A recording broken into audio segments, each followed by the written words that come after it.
Hi friends, welcome to my channel super trader Lakshya. आप सभी का स्वागत है एक और अपडेट में मार्केट के कि कल क्या पॉसिबिलिटी बन सकती है, क्या स्ट्रक्चर है, क्या मार्केट का सेटअप है और क्या लोगों का मूड है, उसकी बात करेंगे। क्योंकि थोड़ी सी वहाँ पे काफ़ी फ़नी चीज़ें थी, एक दो दिन में काफ़ी रिएक्शन मैंने देखे, तो उसके बारे में बात करना चाहूँगा।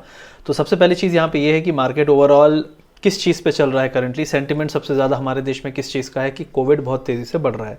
दूसरा एक सेंटिमेंट है जो उसको काउंटर करने में लगा हुआ है, वो है वैक्सीन वैक्सीन वैक्सीन। तीसरा जो है एक और मुद्दा आ रहा है कि लॉकडाउन करें कि नहीं करें। अब यहाँ पे सबसे इंपॉर्टेंट चीज़ है, अगर आपको पता है कि कोविड तब तक फैलता रहेगा जब तक लोग प्रॉपरली बिहेव नहीं करेंगे, जो कि social distancing and all that. और अगर हम खोल दें लॉकडाउन तो आपको पता है लोग बिहेव नहीं करते हैं। 80% लोग बिहेव नहीं करते, 20% लोग मास्क में हैं और फिर 80 को देख के 20% ही मास्क फेंक देते हैं। मतलब ये है कि अगर हम अभी लॉकडाउन कर रहे हैं 15 दिन के लिए और फिर खोलेंगे तो उसके बाद फिर लोगों का बिहेवियर वही होगा। मैं बैंगलोर की बात कर सकता हूँ, मैं एमपी की बात कर सकता हूँ, जहाँ मैं रहा हूँ, मेरा घर है। आज से एक महीने पहले वहाँ पे 99% लोग बिना मास्क के थे। 99%। मतलब जो मास्क में है वो अजीब दिखता था, सीधी सी बात है। अलग से आप उसको देख सकते हो कि 100-200 लोगों में एक आदमी दिख रहा है। और राइट नाउ बैंगलोर में मैं हूँ, बैंगलोर में 10 बजे नाइट लॉकडाउन हो जाता है और यहाँ पे भी 10 बजे के जस्ट पहले आपको भिनभिनाते हुए लोग बाहर दिखेंगे, क्योंकि उन्हें लगता है जैसे नहीं कि भारत बंद है तो यार कितने बजे तक चाय की दुकान खुलेगी, 9 बजे तक, जल्दी से पी के ख़त्म करते हैं। और जैसे ही 5 बजे भारत बंद खत्म होता है, लोग रोड पे जैसे इंडिया मैच जीता है वैसे बाहर आ जाते हैं। ये है बिहेवियर, ये है रीज़न क्यों अमेरिका में या फिर बाकी नेशंस में कंट्रोल कर पाए वो लोग, और काफ़ी हद तक चीज़ें कंट्रोल में है और यहाँ पे नहीं है। अभी कुंभ का स्नान हो रहा है, ठीक है, कोई बुराई नहीं है उसमें, लेकिन जान की बात है ये। और वो जो लाखों लोग हैं वो अपने गांव जाएंगे, घर जाएंगे, ऐसे ही स्प्रेड हो रहा है। और ये अभी ट्रेनें चल रही हैं, लोग अपने घर पहुंचेंगे, फिर से वापस जा रहे हैं। बैंगलोर और मुंबई और दिल्ली में आप जाएंगे, रेलवे स्टेशनों में आप देखेंगे, बसों में, रेलवे स्टेशनों में भीड़ लगी हुई है, जो चीज़ हमने पिछले साल देखी थी। तो वही चीज़ हो रही है। अब इसको मार्केट प्राइसिंग करता है कि नहीं करता है, ये एक इंपॉर्टेंट पॉइंट है। दूसरा इंपॉर्टेंट पॉइंट है कि कौन खरीद रहा है, क्योंकि खरीदने से ऊपर जाता है और नहीं खरीदने से या बेचने से नीचे जाता है। सिंपल सी चीज़ यहाँ पे ये है कि मार्केट में एक बहुत बड़ा तबका बैंकिंग स्टॉक से निकल चुका है, बहुत बड़ा तबका। और वो तबका ये मानता है कि बैंक में प्रॉब्लम है और बढ़ेगी। बैंकिंग स्टॉक्स हाई से 20% गिरे, निफ्टी हाई से सिर्फ 6-7% गिरा, बहुत ज़्यादा नहीं गिरा, 5-6% आप कह सकते हो।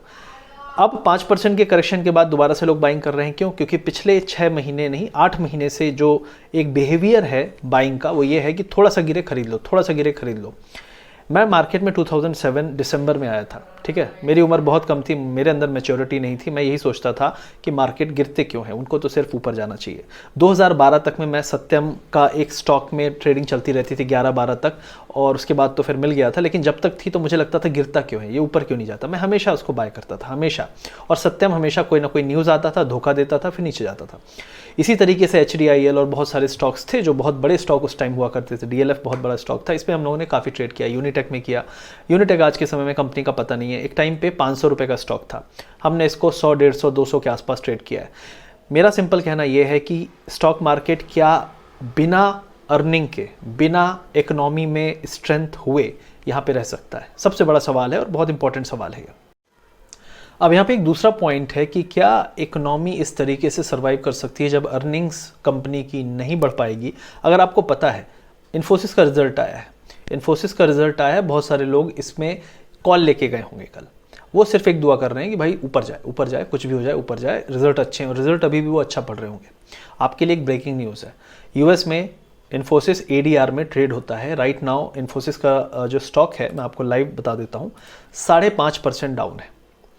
इन्फोसिस का निफ्टी में वेटेज है करीब 8%, 8% का वेटेज है। मतलब करीब करीब आप ये मान लो कि 1% गिरने पे 10 रुपये गिरता है, तो 6% मतलब 60 रुपये आपका इन्फोसिस ही मार्केट को नीचे की तरफ खींच सकता है। एक सिर्फ एग्जांपल दे रहा हूँ। SGX निफ्टी राइट नाउ 14,700 पे है। SGX निफ्टी जो है वो आपको फ्यूचर्स के रेट बताता है निफ्टी के, और निफ्टी के फ्यूचर्स हैं 540 पे अप्रॉक्सीमेटली। मतलब अभी करेंटली इस प्राइस पे निफ्टी 160 पॉइंट ऊपर खुलना चाहिए कल, ठीक है। अब खुलना चाहिए, ये सब चीज़ें हो गई। खुलेगा नहीं खुलेगा वो कल सुबह पता चलेगा। तो राइट नाउ आपको सिर्फ एक चीज़ सोचनी है, कल है एक्सपायरी। और अगर आप इन सब चीज़ों पे इतना रिएक्ट कर रहे हो, मार्केट गैप अप खुलेगा, ये होगा वो होगा, मतलब आपने कैरी फॉरवर्ड पोजीशन ली है। मेरा जो एनालिसिस ग्रुप है उसमें मैंने कोई ट्रेड नहीं दी। हम लोगों ने मॉर्निंग में गैप अप था उसको सेल किया, मस्त 100 पॉइंट से ज़्यादा का डिप आया निफ्टी में, आपने देखा होगा हाई से 100 पॉइंट का डिप आया, हमने उसको बुक किया। उसके बाद हमने पूरे दिन ट्रेड नहीं की। 31,400, ठीक है, 31,400 हमारा एक एरिया था जिसके ऊपर मार्केट, अगर जिसके नीचे है जब तक बैंक निफ्टी तो ये बेरिश है, उसके ऊपर बुलिश हो जाएगा। वो ब्रेक हुआ, उसके बाद 300-400 पॉइंट की रैली आई। ये हमारा सेटअप था। हमने मॉर्निंग में ट्रेड किया, उसके बाद कुछ नहीं किया।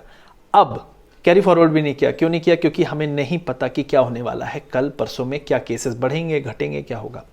अब जिन लोगों ने कैरी फॉरवर्ड किया है उनसे एक सवाल है, कितनी बार वो कैरी फॉरवर्ड करके पैसे बना लेते हैं, वो भी एक्सपायरी के दिन। मैं आपको सिंपल बोल दूं, अगर आप कॉल ऑप्शन लेके बैठे हो 200-300 पॉइंट का, चलो गैप अप हो जाएगा, मोस्ट प्रॉब्ली लग रहा है राइट नाउ, कल सुबह फिर अलग स्टोरी होगी। क्योंकि रात की स्टोरी पे खुश होते हैं तो कई बार सुबह हम रोते हुए मिलते हैं, और रात में रो रहे होते हैं, सुबह अचानक से सरप्राइज मिलता है। तो ऐसा होता है मार्केट में। अब कल सुबह अगर मार्केट ऊपर खुलता है तो आपको पैसे बनेंगे 3 गुना, 4 गुना, 5 गुना। लेकिन आप ये बताओ, आज 4 गुना बना लोगे, उसके बाद भी बुक करोगे नहीं करोगे, राइट ओपनिंग में गिर जाएगा नहीं गिरेगा, और ऊपर जाएगा नहीं पता। लेकिन ये गैम्बल है, ठीक है। अगर आप ऑप्शन बाय करके बैठे हो तो ये गैम्बल है। जिस आदमी ने 14,200 का पुट बेचा होगा और 14,800 का कॉल बेचा होगा, उसको कोई दिक्कत नहीं है। जिसने ऑप्शन सेलिंग की होगी, दोनों साइड हेज्ड होगा, मोस्ट प्रॉब्ली उसको कोई दिक्कत नहीं है। दिक्कत उसकी है जो ऑप्शन कैरी फॉरवर्ड करके बैठा है। और 90% जो बड़े प्लेयर्स हैं वो ऑप्शन को सेल करते हैं, 20%, 10%, और रिटेलर तो ज़्यादातर बाय करता है। तो मेरा सिंपल कहना है कि ये सस्टेनेबल रिएक्शन नहीं है, ना सस्टेनेबल बिहेवियर है, जिसपे बहुत ज़्यादा लोग चल रहे हैं। बहुत सारे कमेंट्स आ रहे थे, अरे मार्केट तो उठ रहा है, कोरोना कुछ नहीं होगा, 16,000 जाएगा, 18,000 जाएगा। मैं कहता हूँ कोई दिक्कत नहीं है। SBI 420 पे था, हमने 330 पे आने की बात कही थी, आज से 15-20 दिन हो गए। 380, 390 पे जब था हमने बात की, 330 आ गया। मैंने खुद बोला है कि 330 एक एरिया है जहाँ पे आएगा। यहाँ पे बाउंस भी हो सकता है। बैंक निफ्टी का आप मेरे 4 दिन पहले जाके देखिए एनालिसिस का, वहाँ जो लाइन खींची थी वही लाइन से बाउंस हुआ है। आप जाके देखिए, मैं बोलूँगा, मतलब वहाँ तक तो आना था, आ गया। अब वहाँ आने के बाद अगर रिएक्शन मार्केट का बाउंस होने वाला है, वो तो ऑब्वियस है क्योंकि वो सपोर्ट था। अब वो बाउंस सस्टेन करेगा नहीं करेगा ये कल पता चलेगा, और ये भी पता चलेगा कि ये जो सेंटीमेंट जिसने मार्केट को उठाया है वो सस्टेनेबल है कि नहीं। दूसरी चीज़ है यहाँ पे कि ग्लोबल मार्केट्स हाई पे हैं। डेवलप्ड इकोनॉमीज़ में पैसा मूव हो रहा है इमर्जिंग इकोनॉमीज़ से, पहली चीज़ ये है। दूसरी चीज़ है कि जब मार्केट बहुत ज़्यादा गिरता है, जैसे बैंक निफ्टी गिरा, करीब 20% गिरा है, 20% गिरने के बाद 1000 पॉइंट की रैली कोई बहुत बड़ी चीज़, चमत्कार नहीं है, ये नॉर्मल है, होगा। और सपोर्ट एरिया से हुआ, जो ट्रेंड लाइन हमने ड्रॉ की थी, आप जाइए 4 दिन पहले जहाँ पे मैंने स्क्रीन शेयर किया होगा, वहाँ पे आपको पता चलेगा। तो आपको समझना क्या है? आपको समझना ये है कि मार्केट राइट नाउ खेल रहा है। किसके साथ खेल रहा है? बुल्स और बियर्स दोनों के साथ। अब आप बियर होते हुए भी बच सकते हो, बुल होते हुए भी बच सकते हो। अब जिसने कल के लिए कैरी फॉरवर्ड किया है उसने तुक्का लगाया है, शायद कल हिट हो जाए। और ये भी हो सकता है कि आज के केसेस, कल के थे 1,85,000, आज के 2 लाख क्रॉस हुए, तो मोस्ट प्रोबेबली मार्केट कल फिर से गिव अप करेगा। ये बोलना कि इकोनॉमी में कोई इम्पैक्ट नहीं होगा, हम लॉकडाउन नहीं होने देंगे, ऐसा वैसा, आप नहीं होने दोगे, लेकिन आप केसेस को कंट्रोल कैसे करोगे ये भी तो बताओ। क्या वैक्सीन लगाने से केस कंट्रोल होगा? ठीक है, क्योंकि अभी तक तो ऐसा नहीं दिख रहा है, क्योंकि जिन पे वैक्सीन ट्राई की गई है वो भी पॉजिटिव है। अगर पॉजिटिव हैं और वो वैक्सीन के दम पे बाहर घूम रहे हैं तो वो भी फैला रहे हैं। वो फैला रहे हैं उसको जिसको वैक्सीन नहीं लगी है। मतलब प्रॉब्लम अभी भी है, और ऑन रोड है, और बाहर है। और आप लॉकडाउन लगाते हो तो वो घर के अंदर आते हैं, जैसे ही हटाते हो फिर वो बाहर जाते हैं। ये प्रॉब्लम कब जाएगी? और ये अगर प्रॉब्लम आज भी है और अगले 2 साल भी रहेगी, आज से 1 साल पहले की बात है जब ये मार्केट गिरा और उसके बाद उठने लगा, मैंने कहा ये प्रॉब्लम जल्दी नहीं जाएगी, हमारा बिहेवियर ऐसा है। मैंने ओके गाइस, तो हम पॉइंट पे आते हैं। सबसे पहले बात कर लेते हैं मार्केट इंडेक्स के बारे में। तो ओवरऑल मैं सिर्फ ये कहना चाहता हूँ कि जो चीज़ें चल रही हैं आप उस पर जितना भी बिलीव करना चाहें, आप जैसा भी बिलीव करना चाहें कर सकते हैं। प्रॉब्लम ये नहीं है कि लॉकडाउन नहीं लगाया या लॉकडाउन बोला नहीं, या बोल देते तो क्या हो जाता। मुद्दा सिंपल है, प्रॉब्लम सॉल्व नहीं हुई ना, तो आप जो पिछले साल देखे हो ना मार्केट में, उससे बुरा हाल होगा। क्यों बुरा हाल होगा? क्योंकि लास्ट टाइम 12 से 7 गया था, इस बार 14 से 10 भी चला गया ना, तो सह नहीं पाएंगे लोग। और सह नहीं पाने वाले लोगों की संख्या कम से कम 1 करोड़ है, जो पिछले 1 साल में मार्केट में आए हैं। और आपको हर जगह, हर चौथी गली में छाती पकड़े हुए एक आदमी दिखेगा, पूछना क्या हुआ, बोले यार पोर्टफोलियो डूब गया। रीज़न सिंपल है, प्रॉब्लम सॉल्व होगी, सब कुछ अच्छा है। पोर्टफोलियो मेरा भी है, मेरे पास भी यूलिप है, सब कुछ है, म्यूचुअल फंड है, ELSS है, हर चीज़ें मैंने ले रखी हैं, ठीक है, लेकिन रियलिटी को देखते हुए लेके रखी हैं और मैं प्रॉफिट बुक करता हूँ। एक टाइम आता है जब रिसेशन होता है तो सबसे वैल्यूएबल चीज़ स्टॉक पोर्टफोलियो नहीं होता है, सबसे वैल्यूएबल चीज़ कैश होता है, कैश इन हैंड जो आपके पास है, और वो चीज़ बहुत इंपॉर्टेंट है। तो आप बोलते हो कि मैं तो ऑलवेज इन्वेस्टेड रहूँगा, वॉरेन बफेट ने कहा बेस्ट टाइम इज़ ऑलवेज, रहे आओ, कभी मत बेचो। अच्छी बात है, वो वॉरेन बफेट है, उसके पास 100 बिलियन है, आपके पास 100,000 होंगे, 1 लाख 2 लाख 3 लाख होंगे, ठीक है, वो 3 लाख अगर 50,000 हो गए ना तो आप बेच नहीं पाओगे, क्योंकि आपको पता है DHFL जैसी कंपनी जो 500-600 होती थी आज के समय में कितनी है।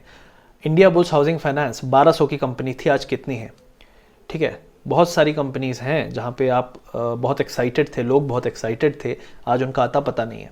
तो सिंपल सी चीज़ यहाँ पे ये है, लॉजिक आपको ये लगाना है कि क्या मेरा पैसा यहाँ से मुझे ग्रोथ देगा या मेरा पैसा राइट नाउ रिस्क पे है। अगर मेरा पैसा रिस्क पे है और उस पैसे की मुझे बाहर ज़रूरत पड़ सकती है तो वो मार्केट में क्यों रुकना है। सिंपल सी चीज़ ये है। और ये जब ज़्यादा लोग सोचने लगेंगे और जब सिचुएशन ग्राउंड लेवल पे उनको लगेगी यार बहुत ज़्यादा कंट्रोल के बाहर है, तो वो पैसे निकालेंगे। अब आप पहले हो या वो पहले हैं मुझे नहीं पता, तो मैं सिर्फ सिचुएशन पे नज़र रखने की बात कर रहा हूँ और उसके बेस पे रिएक्शन करने की बात कर रहा हूँ, ना कि वो कि टीवी वाले क्या बोल रहे हैं। क्योंकि टीवी वालों पे आप जाओगे तो फिर आप 2020 सुबह सुबह खेल लोगे, मतलब वो आपके साथ खेल लेंगे, ऐसा हुआ है, राइट। तो अब हम बात कर लेते हैं निफ्टी बैंक निफ्टी की। सबसे पहले CNX IT की बात करेंगे, तो मैं इंडेक्स की बात करूंगा ताकि आपको पता चले कि IT में क्या है। ओवरऑल IT के रिजल्ट्स अभी भी आ रहे हैं। इन्फोसिस जैसा स्टॉक ऑल टाइम हाई बनाया था और इन्फोसिस लास्ट टाइम ज़्यादा गिरा भी नहीं था, तो मुझे ऐसा लगता है कि इन्फोसिस के फॉल के कारण मोस्ट प्रॉब्ली 25,400 CNX IT यहाँ से करीब 2% और गिरेगा, जहाँ पे एक सपोर्ट है। अब वो सपोर्ट अगर होल्ड नहीं करता है तो 25,000 के आसपास सपोर्ट होगा CNX IT पे। हम करंटली 25,800 पे हैं, जहां से करीब 700-800 पॉइंट का फॉल और बाकी है जो ड्यू है। क्योंकि फ्राइडे को भी अगर आप देखेंगे तो IT जो सेक्टर था ऑलमोस्ट एक टाइम पे 1100-1150 पॉइंट था, वहां से रिकवरी हुई करीब 250 पॉइंट की। तो ये 250 प्लस और थोड़ा सा 300-400 पॉइंट का फॉल यहाँ पे आ सकता है IT इंडेक्स में, क्योंकि इन्फोसिस के रिजल्ट्स जो हैं वो देखने में ओवरऑल अच्छे हैं लेकिन एक्सपेक्टेशन से अच्छे नहीं हैं, और एक्सपेक्टेशन के बेस पे ये स्टॉक ने रिकॉर्ड तोड़ जो हाइट बनाई थी वो बनाई थी। तो ये पहली चीज़ हो गई IT सेक्टर के बारे में। तो इन्फोसिस 5% आपका ADR में डाउन है, तो इंडिया में कितना डाउन होगा आप मान लो 2-3%, 4% तो डाउन होना चाहिए, उससे ज़्यादा होगा तो मुझे इतना आइडिया नहीं है। इन्होंने बाईबैक भी ऑफर किया है 1700 के आसपास, तो उसका भी देखना पड़ेगा रिएक्शन क्या है। तो ये जो भी चीज़ें हैं आपको कल देखने को मिल जाएंगी, और इन्फोसिस निफ्टी पे बड़ा इम्पैक्ट करेगा। बैंक निफ्टी पे क्या होगा ये हमें नहीं पता, लेकिन निफ्टी पे इम्पैक्ट आपका इन्फोसिस का काफ़ी बड़ा रहेगा। अब इसके अलावा हम जाते हैं दूसरे सेक्टर पे जो है आपका बैंक निफ्टी। तो बैंक निफ्टी में राइट नाउ आप देखेंगे 31,770 पे हम हैं, और यहाँ पे एक गैप था, अगर आपको आपने देखा होगा चार्ट में, तो ये जो गैप है 32,400 के आसपास से हम गिरे हैं। और मैंने पहले भी बोला था, अगर आप मेरा वीडियो मानते हैं, बहुत सारे लोगों को मिर्ची लगती है तो अच्छी बात है, लेकिन सच पे मिर्ची नहीं लगनी चाहिए, वरना आप झूठ में अपने दिमाग में एक इल्यूजन में जी रहे हो। और मैं सही बताऊं तो इल्यूजन ही है लोगों का जो पिछले 1 साल में स्टॉक मार्केट में पोर्टफोलियो में पैसे बनाए हैं कि 7 से 14 हुआ, 14 से 28 होगा। मैं सही बता रहा हूँ, यही सोच रहे हैं। तो आप बहुत बड़े इल्यूजन में हो, और अगले 6 महीने में मोस्ट प्रॉब्ली ये इल्यूजन टूटेगा। मैं किसी को ये नहीं बोल रहा कि भाई डरा नहीं रहा हूँ, लेकिन मैं रियलिटी में बोल रहा हूँ कि आपको रियल मार्केट देखने को मिलेगा, जो कि काफ़ी पेनफुल होता है मोस्ट प्रॉब्ली इन्वेस्टर्स के लिए ज़्यादातर। और जो यहाँ पे गैप है ना 32,300 पे, ये फिल अगर होता भी है कल गैप अप में, जो 160 पॉइंट निफ्टी में लग रहा है एक पॉसिबिलिटी, तो उसमें जो हाथ होगा वो बैंक का होगा। अब बैंक अगर एक इतने ऊपर खुलेंगे करीब 600 पॉइंट, 600-700 पॉइंट, मेरे हिसाब से वो गैप फिल हो चुका होगा, और मोस्ट प्रॉब्ली सेकेंड हाफ में आप उसको गिरते हुए देखोगे, या फिर सुबह भी हो सकता है गिरते हुए देखोगे, क्योंकि ये गैप फिल करने का प्रोसेस कई बार बहुत जल्दी हो जाता है, जो इस बार दिख रहा है। अगर ये गैप फिलिंग पे नज़र है बड़े लोगों की कि यार गैप फिल करवाना है, तो वो हो जाएगा मॉर्निंग में, और उसके बाद क्या होगा सेकेंड हाफ में वो मैं नहीं बोलूँगा, वो आप लोग खुद जज कर लेना कि मैं क्या बोलना चाहता हूँ। लेकिन 32,300 के आसपास आपका एक रेजिस्टेंस एरिया है, जहाँ पे बैंक वालों को एग्जिट कर लेना चाहिए अगर उनको अपने पैसे प्यारे हैं। बाकी हम बात 2-3 दिन बाद करेंगे। मैंने 1 हफ्ते पहले बोला भी था कि हम बात करेंगे 1 हफ्ते बाद, 15 दिन बाद। उस टाइम पे बैंक निफ्टी करीब 33,000 34,000 पे था। हम आ गए 30,500 पे। उस टाइम पे मैंने बोला था 30,500, आप 15 दिन पहले जाके वीडियो में जाके चेक कर सकते हो। तो अगर मैं आज बोल रहा हूँ कुछ तो उसको सीरियसली आपको लेना बनता है, अगर आप थोड़ी सी अपने पैसे के बारे में सीरियस हो, ना कि अपने ईगो को आगे रख के आपको मिर्ची लगती है मेरी बातों से, तो आपको ये थोड़ा सा सोचना पड़ेगा। तो 31,700 पे हम हैं, 32,300 पे रेजिस्टेंस है, वहाँ पे मिले तो निकलना है लोगों को। नहीं निकलेंगे मतलब निकलना चाहिए मेरे हिसाब से, मैं नहीं बोलूँगा निकलो, आप देखो। उसके बाद फिर अगला जो नीचे की तरफ जो स्ट्रक्चर बन रहा है डाउन ट्रेंडिंग, तो वो आपको वापस 31,400 तक लेकर आ सकता है, और कल ही आएगा मुझे नहीं पता। अभी आज के केसेस अगर 2 लाख पार होते हैं तो मुझे ऐसा लगता है कि कल शायद गैप अप भी ना मिले। पॉसिबिलिटी है, क्योंकि सुबह जो रिएक्शन होगा ओवरऑल यूएस मार्केट का रिएक्शन भी थोड़ा अजीब है। आप देखेंगे कि जो डाउ जोन्स है वो ऊपर है, जो आपका नैस्डैक है वो नीचे है, S&P फ्लैट है, तो वहाँ भी ऊपर नीचे चीज़ें चल रही हैं। तो ये एक पॉसिबिलिटी हो गई। उसके अलावा अगर आप जाएंगे निफ्टी में, अब निफ्टी अच्छा खिलाड़ी है। निफ्टी में एक ट्रेंड लाइन मैंने ड्रॉ की थी लास्ट वीक, अभी उसी पे मैं चल रहा हूँ। तो उस पर हमने ब्रेक डाउन किया, और ब्रेक डाउन करने के बाद हम अगले सपोर्ट पे नहीं गए जो कि 14,120 पे था। हम बीच से घूम गए, और अब हमने नीचे से टेस्ट किया जो सपोर्ट था उसको भी ब्रेक किया। 14,470 पे था वो। हम करंटली हैं 14,525 पे, और अगर यहाँ से गैप अप होता है तो हम एक और सपोर्ट था जिसको टेस्ट करेंगे नीचे से, जो है 14,650। मतलब यहाँ से 150 पॉइंट का गैप अप है बेस्ट केस सिनेरियो जो मुझे दिख रहा है। और उस बेस्ट केस सिनेरियो में बैंक निफ्टी ऊपर खींचेगा, आईटी नीचे खींचेगा इन्फोसिस के कारण, और फिर भी आपको बैंक निफ्टी स्ट्रांग दिखेगा कल मोस्ट प्रॉब्ली। फर्स्ट हाफ में ऐसे ही होना चाहिए शुरू में, उसके बाद क्या होगा वो गैप फिल होने के बाद क्या करेंगे बड़े लोग मुझे नहीं पता। लेकिन मुझे ऐसा लगता है कि उसके बाद IT is a good bet for booking profits और maybe selling the calls. कल एक्सपायरी भी है तो कॉल सेल करना है। तो बैंक निफ्टी में इतना जल्दी मैं नहीं बोलूँगा कॉल सेल करो, मैं बोलूँगा थोड़ा सा देखो, वेट करो, एक बार 32,000 के नीचे आ जाए तब आप सेल करो। ये केस है जब गैप अप हम होंगे तब। ये पूरे केसेस जो मैंने बताए गैप अप होने के सिनेरियो में है। अब उसके अलावा आपका इंपॉर्टेंट एरिया किधर है? इंपॉर्टेंट एरिया आपका है निफ्टी में 14,450। अगर हम गैप अप छोटा मोटा खुले और 450 टूट गया इस बार अगर 450 टूटा, तो मोस्ट प्रॉब्ली जो मैंने आपको बताया 14,110 का जो सपोर्ट था वो 14,110 अब 14,110 नहीं रह जाएगा, बल्कि वो आ जाएगा 14,050। तो 14,050 जो है as per current trend also, अभी के ट्रेंड के हिसाब से भी स्टिल वैलिड है। जो ट्रेंड एनालिसिस करना जानता है वो खींच के लाइनें देख ले और फिर हम बात करेंगे। और बेस्ट केस सिनेरियो जो है 14,725 है, 25 से 50। 14,740 से 50 के आसपास बेस्ट केस सिनेरियो है अपसाइड का। वहाँ पे मिले तो भैया इससे अच्छा एरिया नहीं है आपको अपने पोर्टफोलियो एग्जिट करने का और शॉर्ट पोजीशन अगली एक्सपायरी के लिए बनाने का। ये मेरा व्यू है।